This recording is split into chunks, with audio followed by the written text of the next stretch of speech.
Mike O'Mara, Radio Entertainment.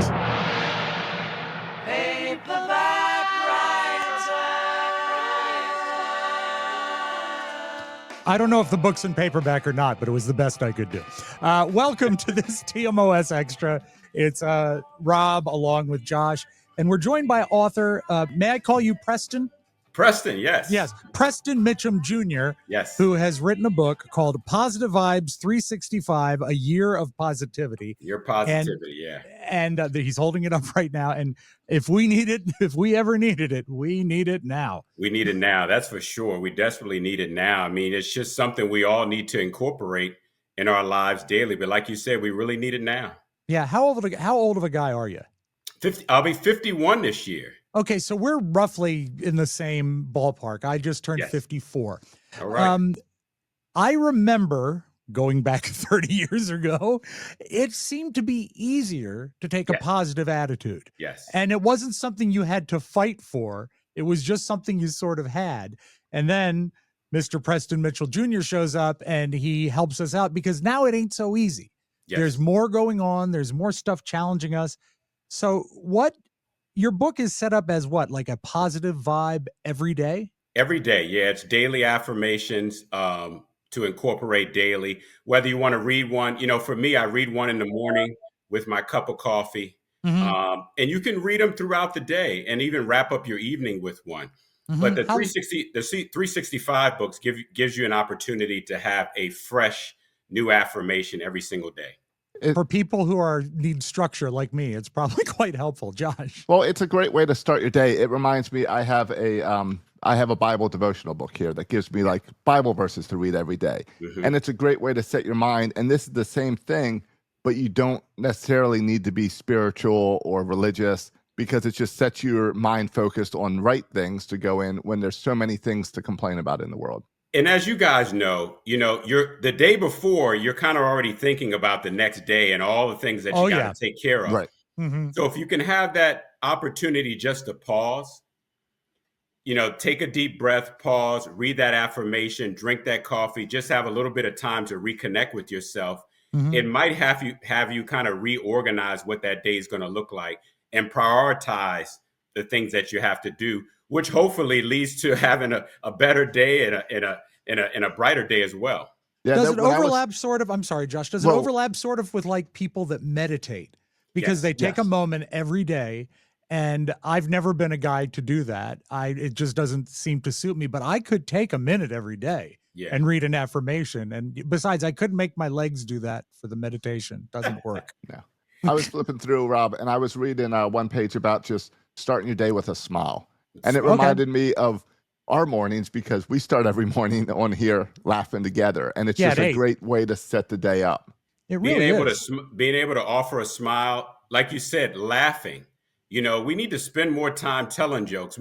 I laugh at my own jokes. We need to spend more time just being a little loose and trying to find some of those little things that we can just enjoy. Because we get so caught up in all of the stuff that we got to take care of. We get so caught up in the things that are not working well in our lives. Mm-hmm. Let's try to get up in the morning and be grateful for those simple things. I agree. Our kids are healthy. We got a house to live in. We have food to eat, cars to drive. We got a job to go to. Just those simple things. If we start off with that, hopefully that kind of just, pushes us forward into the day with the right attitude. So you also have books that are dedicated to kids. Now, my kids are 22 and 24 now, so I think they're sort of out of the kid region, but I know Josh has kids, and it's tough for kids to be. Yeah, it's I have a 10. I have a 10 and a 13-year-old. So have fun, you two. It's very hard to keep them positive. We find ourselves many times as parents reminding them to be positive. Don't worry about those other people. Just put yourself out there. I think it started a lot in COVID because they were doing the stay-at-home school. My son missed his whole senior year of school, which was a major 12-month drag for him. And it's hard to stay positive when you get saddled with that. And as you guys know, they're exposed more to things than we were.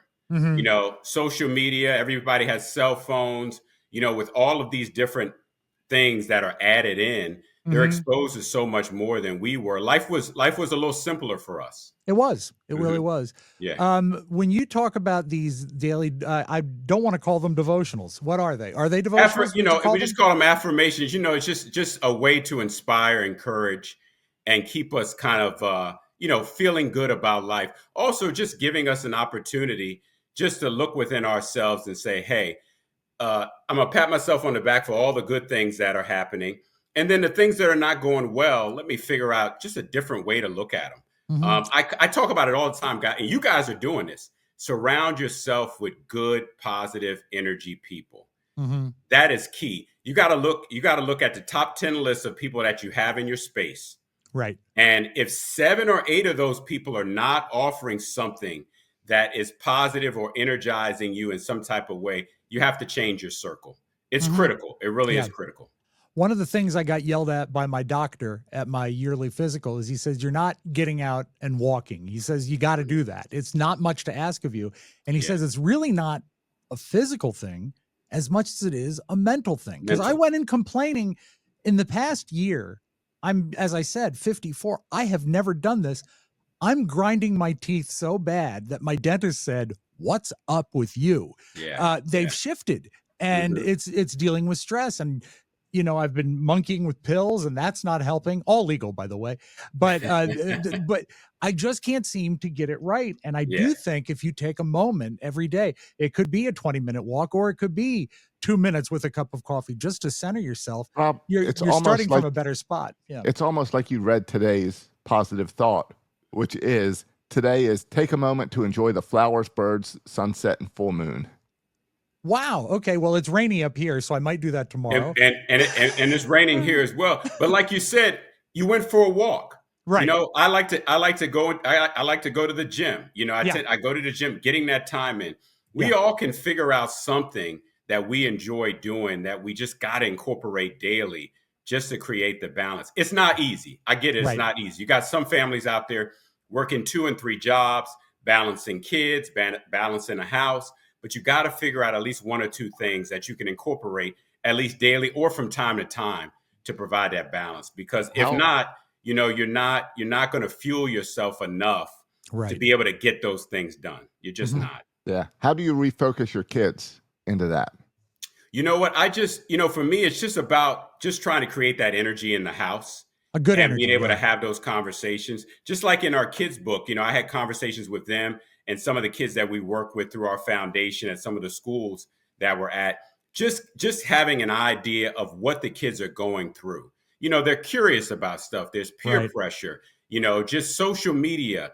How do you balance, playing the video games? They like to stay on those video games, for hours. How do you balance that with going outside as well? Being able to make sure, like you said, going for a walk, playing outside, getting that outside activity. It's not easy. I don't hear any. I don't hear any positive talk in Fortnite. No. I hear a lot of complaining. And I think a lot of the things that the kids are striving for is, in a way to close themselves off. I mean, I know they're talking on the headset for the video games, but they're by themselves. Or if they're scrolling TikTok, they're by themselves. Or they're making a video, they're doing it by themselves. And there's not as much interaction. And if you can interact with positive people, I was accused for years, almost to the point of my wife saying, shut up, that I was the family's cheerleader. Yeah. And I'm a pretty positive person. That's decayed a little bit lately, but I still try to, when I see them, tell them, if this is what's bothering you, don't let this bother you. This is normal, and you got to stay focused. So, and you got to be able to have that, in-person connection. Right. You have to be able to have that in person, because that gives you the ability to be able to communicate with people later on in life. I think about my father. I just tell you just a quick little background. I'm a former news journalist for WMAR TV here in Baltimore. Oh, cool. But, my background is, my father started Mitchum Lawn and Landscaping in 1985. Okay. So I grew up doing that with him in Silver Spring. Okay. So he would put me in front of clients from time to time to be able to introduce myself and have those conversations. This is my son. He would knock on the door. He would knock on the door, and then he would leave. And then the person would open the door, and it would set me up. I love it. To this day, I remember that, it would set me up where I had to have that conversation with someone. Yeah. But, for me, just a little background. My father passed away of a heart attack I'm sorry. he passed away in 2015. Okay. So that's when I started writing the daily affirmation books, and I wrote this one, the first book, back Positive then. Vibes. Yeah. Yeah, Positive Vibes 1, just as a form of therapy for myself to kind of get through those tough times. And so that kind of propelled me into continuing to write the affirmations and offer that positivity. How helpful was that for you? I mean, losing a parent is one of the most grief-stricken moments of one's life, and you go out and you write this. Did it really help you? So my dad was sick for a couple years prior to that. Okay. So I went to management December of 2014, and I said, you know what? I'm gonna leave Channel 2. I'm gonna go and run Mitchum Lawn and Landscape and help my dad get better. And him and I can run that business. Okay. So 2 months after that, he had his heart attack. Wow. So, you got a family at home you're dealing with. You're transitioning from one position to a business that was broken at the time because dad just couldn't run that business in the same way. Right. Probably one of the toughest times for me.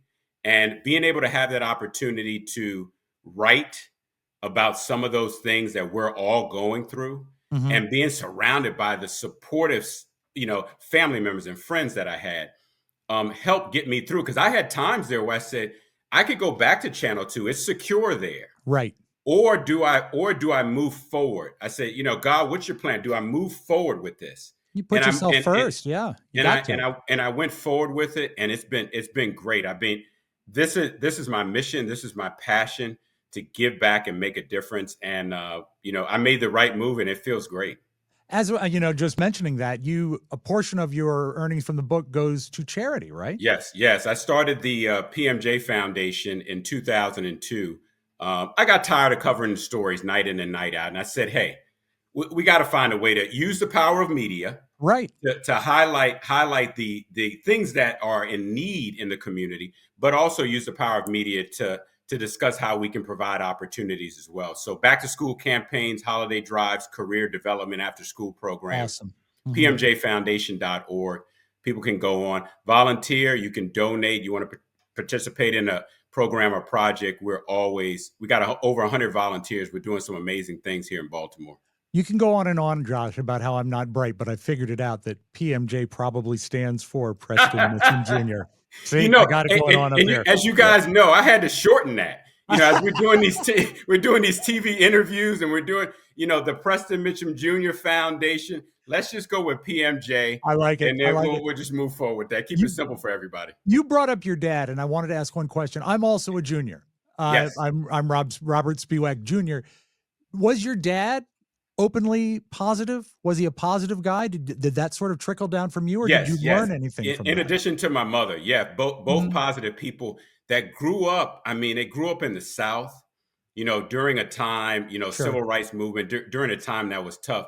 And they grew up poor farmers.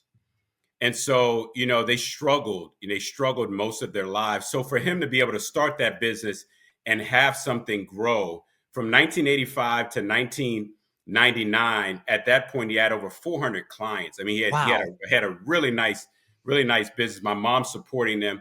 They've always just had a positive outlook, the ability to get through those tough times. That's what we write about. That's what I write about in these books, being able to get through those tough times. Because you guys know, at the end of the day, you got to move forward. Yeah, you got to move forward. And I told a friend the other day. I said, you've been through tougher stuff than that. Yeah, you can get through that. You've been through tougher stuff than that. You can get through that.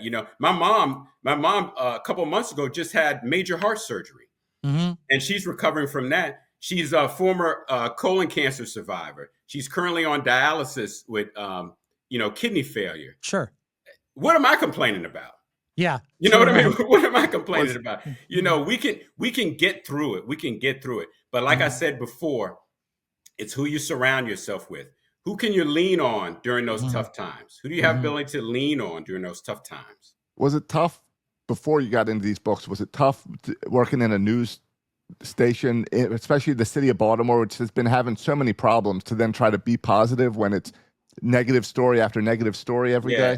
And you guys know, just being in the media industry, I mean, a lot of times we go with the negative news first. It sells. But I Yeah, I was the guy who was pushing the positive stories. And there's a lot of positivity here in Baltimore. Lots of positivity here in Baltimore. We need to shine a light on that as well to create that balance to show, yes, there is need there, but there are a lot of people, a lot of communities, a lot of things going on that are positive here in Baltimore. So the new book is Positive Vibes 365, A Year of Positivity. Could we get a case of them sent to the Orioles? Yes. And see, Rob, you don't even know what you're talking about.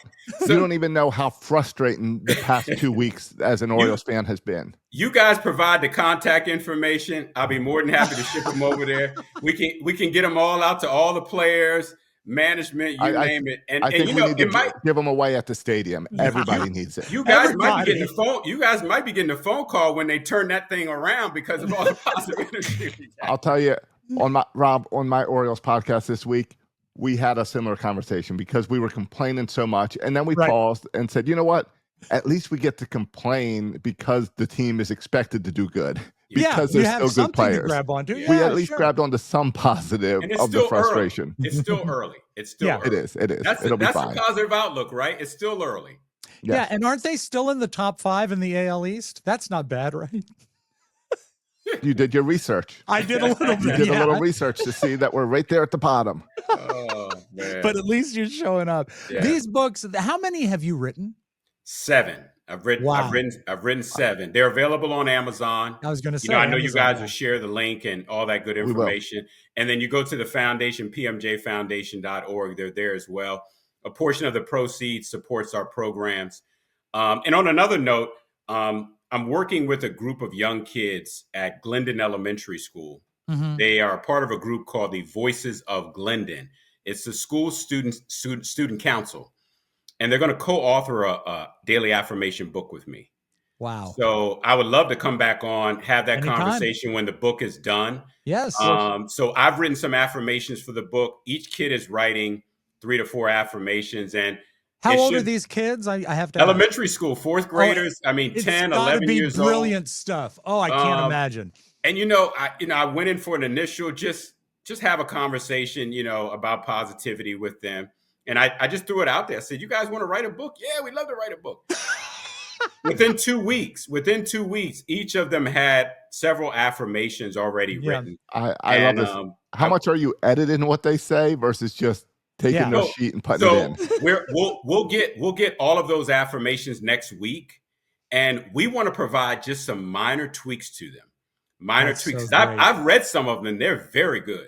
Yeah. Yeah. So you will ultimately have Positive Vibes books for kids, for teens, for grownups, and this new updated one, which is it sort of based on your first one? Based on the first one, but just adding in some more. So that first book was right after Dad passed away. The second one was during COVID, so it talked about a lot of the stuff we were going through then. Yeah. And then the third one was kind of relationships. Talk a little bit about relationships there, relationships within ourselves, the people we connect with, personal and business. And then all that's wrapped up in 365. So, the new book is called Positive Vibes 365, A Year of Positivity. And this and all of them are available at Amazon. And what is your foundation's website once more time? It's PMJFoundation.org. Check it out. And I see all the books links are there as well. Rob, we got to steal this idea and put out a Start Your Morning with TMOS, and we just have the listeners each write a page for it. How about Mike O'Mara's new book, A Year of Negativity? Uh-oh. That's probably the direction he would go. Yeah, but do check the books out. What a pleasure to meet you, Preston. And when your 4th grader book comes out, please call us up. I'd love to hear about it. Yes, this was great, guys. Thank you so much. Thank you. Our pleasure. Have a great day, and we will see you next time. All right, thanks again. Good vibrations, Josh. See, this is positive for me. I like it. The fact that, yes, you picking out these songs brings me joy. I really even doubt if that. It's shaking my head. All right, Preston, thank you so much. Nice to meet you, guys. All right, Josh. Thank you, and we will see you all next time. Yes, and right now, we end up with the Beach Boys. I'm picking up good